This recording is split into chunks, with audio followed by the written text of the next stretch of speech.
Welcome to Pro News Weekly. Let's dive into the latest updates on the financial markets.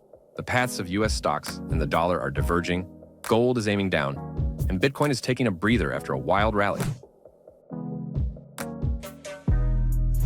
The U.S. dollar has risen from the ashes. The rapid de-escalation of the U.S. trade conflict with the European Union has stopped the Zell America strategy. Meanwhile, the trade court decision to lift global import tariffs led the USD index to soar to its highest level in the last 10 days. The recession theme is now fading into the background.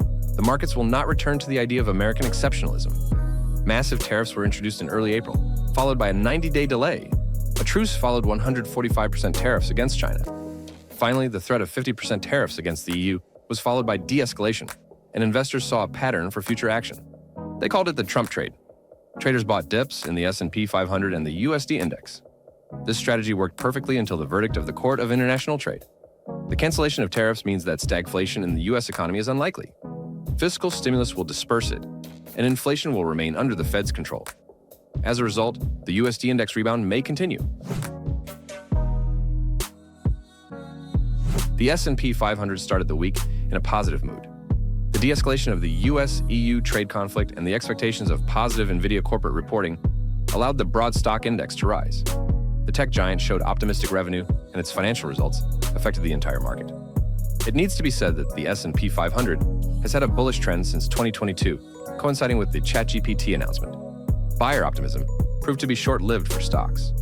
Donald Trump dismissed the idea of his fear of stock indexes falling.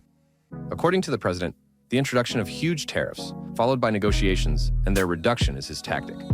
If the White House administration does not throw the S&P 500 a lifeline, there will be less confidence in buying stocks.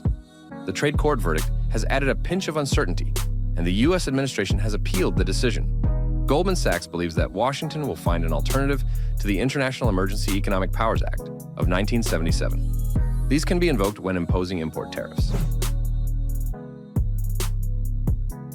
Gold came under pressure due to a stronger U.S. dollar and concerns about the White House's cancellation of global tariffs.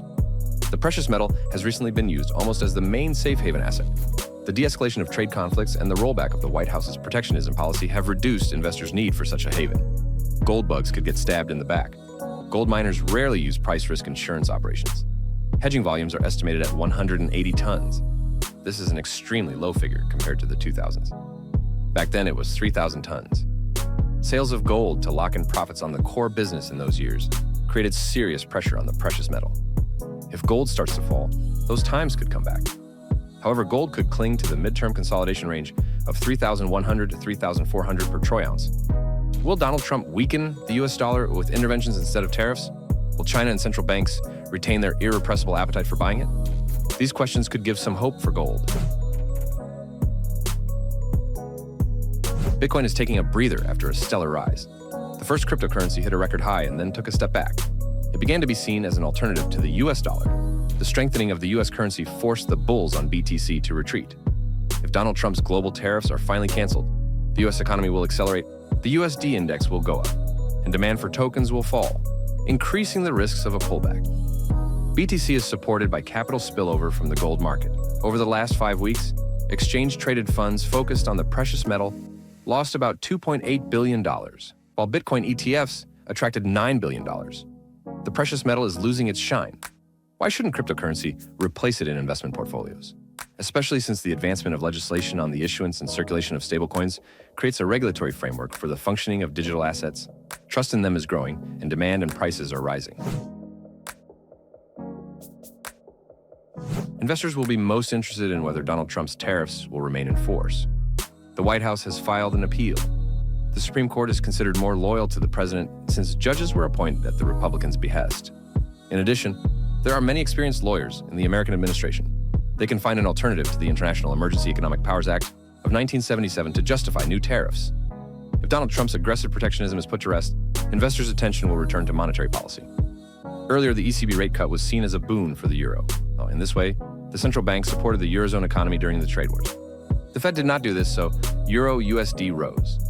The rejection of tariffs will turn things 180 degrees. The slowdown in European inflation in May, followed by the continuation of the ECB's monetary easing cycle at the 5th of June meeting, will be a clear negative for the euro. An important milestone for the dollar and other financial market assets, will be the U.S. labor market report for May. Significant growth of employment against the background of still low unemployment by historical standards will allow us to speak about the strength of the economy. This will restore investors' faith in American exceptionalism and support the dollar. Follow Pro News Weekly for more updates on global markets. Like, share, and subscribe.